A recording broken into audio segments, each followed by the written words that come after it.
بسم اللہ الرحمن الرحیم۔ السلام علیکم ورحمۃ اللہ وبرکاتہ۔ ناظرین، آج کا ہمارا موضوع ہے مکروہات روزہ، یعنی کون سی ایسی چیزیں ہیں جن سے روزہ مکروہ ہوتا ہے۔ تو اس میں اگر آپ دیکھیں، پہلی چیز ہے دوا وغیرہ، یعنی کہ آنکھ میں ڈالنا، یعنی بہتر یہ ہے کہ اس سے اجتناب کیا جائے، چونکہ اس سے روزہ باطل نہیں ہوتا بلکہ مکروہ ہوتا ہے۔ مکروہ کا مطلب یہ ہوتا ہے کہ اس کا ثواب کم ہو جاتا ہے۔ یعنی اسی طرح کوئی ایسی دوائی ناک میں ڈالنا جو حلق تک چلی جائے، اس سے بھی روزہ جو ہے وہ مکروہ ہوتا ہے۔ اس کے بعد ہے خوشبو وغیرہ سونگھنا یا خوشبو ایسی لگانا جس کی جو ہے وہ خوشبو حلق تک چلی جائے، اس سے بھی روزہ مکروہ ہوتا ہے، یعنی اس سے بھی اجتناب کرنا چاہیے۔ یعنی ایسے کام کرنا جس سے انسانی بدن میں کمزوری محسوس ہو، تو اس سے بھی روزہ جو ہے وہ مکروہ ہوتا ہے۔ یعنی کوشش کرنی چاہیے ان چیزوں سے بھی اجتناب کرنا چاہیے۔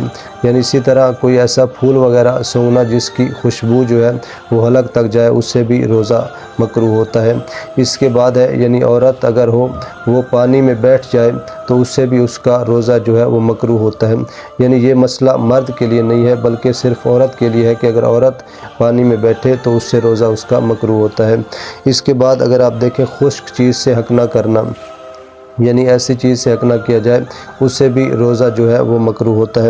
اس کے بعد ہے اگر کوئی ایسی چیز جو ہے وہ لگائی جائے جس کی خوشبو آپ کے حلق تک چلی جائے، اس سے بھی روزہ باطل ہوتا ہے۔ اور پانی کا اگر بار بار منہ میں رکھا جائے یا اسے بار بار کلی وغیرہ کی جائے، اس سے آپ کا روزہ جو ہے وہ مکروہ ہوتا ہے۔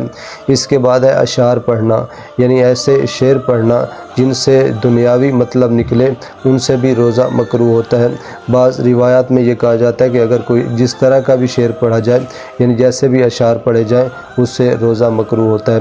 یعنی یہ ہیں آپ کے مکروہات روزہ جن سے آپ کو بچنا ہے تاکہ آپ کے روزے کا ثواب آپ کو زیادہ سے زیادہ مل سکے۔